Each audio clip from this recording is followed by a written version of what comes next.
Back in 2021, Newcastle United went from being a club stuck in the mud at the bottom of the Premier League for what feels like forever to suddenly winning the lottery. Yeah, they got bought out by the Saudi Arabian Public Investment Fund, and the whole Premier League went into a meltdown. Why?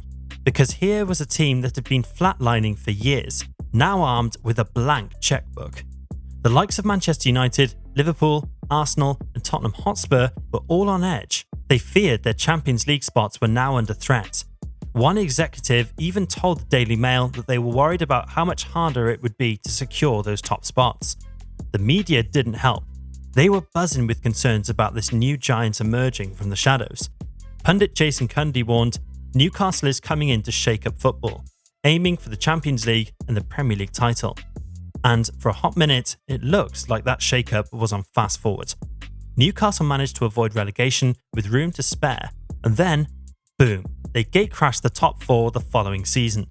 They qualified for the Champions League for the first time in 2 decades, with over $200 million spent on players like Sandro Tonali, Harvey Barnes, and Tino Livramento. It seemed the tsunami was on the rise. But here's the kicker. Last season didn't quite live up to the hype. Before the season even began, many journalists and pundits were quick to dismiss Newcastle United's chances in the Champions League. They said Newcastle was too inexperienced and would struggle at this level. The argument was that Newcastle lacked the experience and squad depth needed for the Champions League. They pointed out that Eddie Howe had never even attended a Champions League match in person before this season, questioning how he could lead a team in Europe's top competition. But here's the issue. These claims are based on assumptions rather than facts. The Premier League's financial power puts its clubs at a significant advantage compared to others in Europe. Even lower-tier Premier League clubs can outspend many European teams, offering high wages and better conditions. The real problem Newcastle faced in the Champions League was the draw. Being placed in pot 4 meant facing some of the toughest teams, including PSG, Borussia Dortmund, and AC Milan. The group was always going to be challenging. Sure, they had a great win against Paris Saint-Germain. Overall, the season was a letdown. The team struggled to build on their previous success and mount a serious challenge for the Premier League title. Injuries didn't help either. The squad, already a bit fragile, was hard hit, and Newcastle ended up in 7th place, with quarter-final exits in the cup competitions, following Manchester United's FA Cup win, which pushed Newcastle out of the European spots. Missing out on Europe is a blow, but how significant is it? Not qualifying for Europe means losing out on substantial revenue. Last season, Newcastle earned around £37 million from the Champions League, a significant boost considering their £250 million turnover for 2022-23. European football is a major financial asset, transforming a club's income. Without Europe, Newcastle's revenue streams took a hit. The Europa League and Conference League offer far less prize money. Had Newcastle reached the latter stages of either tournament, they could have earned between £10 million and £20 million, with the potential to make up to £30 million if they won. They also missed out on extra matchday revenue and commercial bonuses tied to European competition. The absence of Europe meant less rotation and fewer opportunities for younger players. Paul Dummett and Matt Ritchie's departures freed up wages, and the squad would likely see adjustments. The lack of European fixtures affected plans for player development and fitness, especially for players like Sandro Tonali, whose return from suspension would have been timed with European matches. And what's with their transfer activity this summer? The situation didn't get much better. There were multiple failed attempts to sign England star Mark Gay from Crystal Palace. Instead of investing heavily to boost the squad, Newcastle focused on keeping their key players like Anthony Gordon, Alexander Isak, and Bruno Guimaraes, who were all rumoured to be moving away. It was a frustrating window for Eddie Howe and Newcastle. No Gay, no new right winger, but at least they kept Gordon, Guimaraes, and Isak. The most expensive signing? Lewis Hall, a deal committed to a year earlier. The second most expensive? Odysseus Vlachodimos. His fee was never publicly confirmed, but he was brought in to help Newcastle navigate the Premier League's profit and sustainability rules. The signing was a bit of a surprise, as Vlachodimos wasn't exactly on the radar a few months ago. This year has seen Newcastle's post-takeover really hit hard. Amanda Staveley, the driving force behind the club's transformation, bid an emotional farewell. The focus on selling players became as crucial as buying, yet their transfer business remained underwhelming. Alan Shearer, the club's all-time leading scorer, labelled the situation as embarrassing. The club's most significant signing was Lewis Hall, a player they had committed to buying a year earlier. The second largest expenditure was on Odysseus Vlachodimos, a goalkeeper brought in primarily to meet the Premier League's profit and sustainability rules. His fee was never publicly confirmed.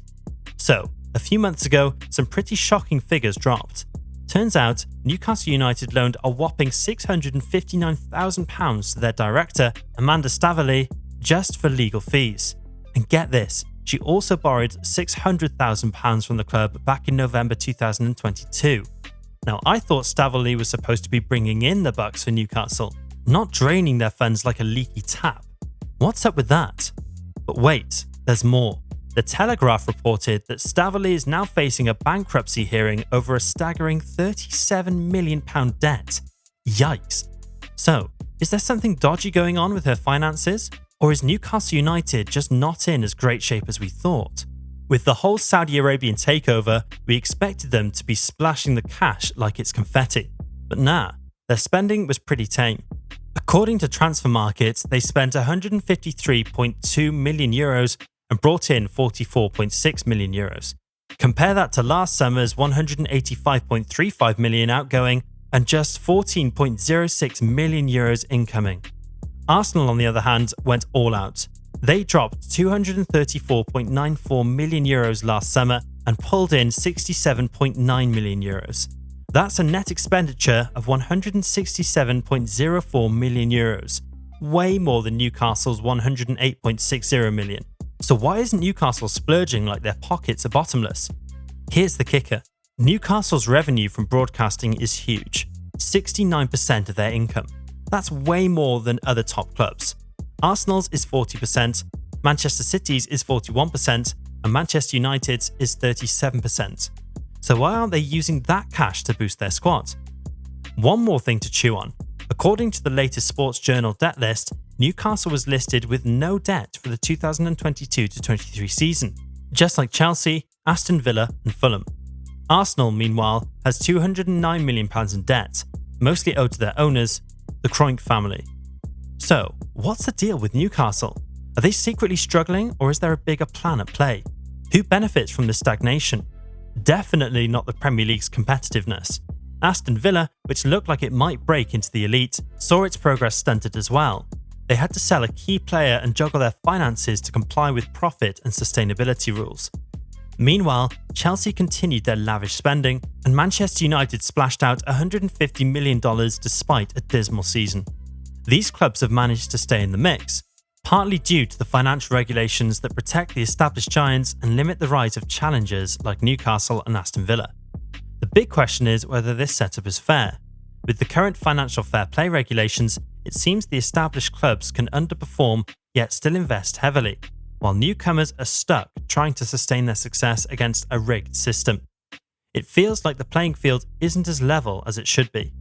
So, will Newcastle United continue to struggle despite their potential and ambition? Or will they find a way to break through the barriers that seem to be holding them back? Only time will tell. Drop your thoughts in the comments, smash that like button if you enjoyed this deep dive, and don't forget to subscribe for more football scoops and hot takes.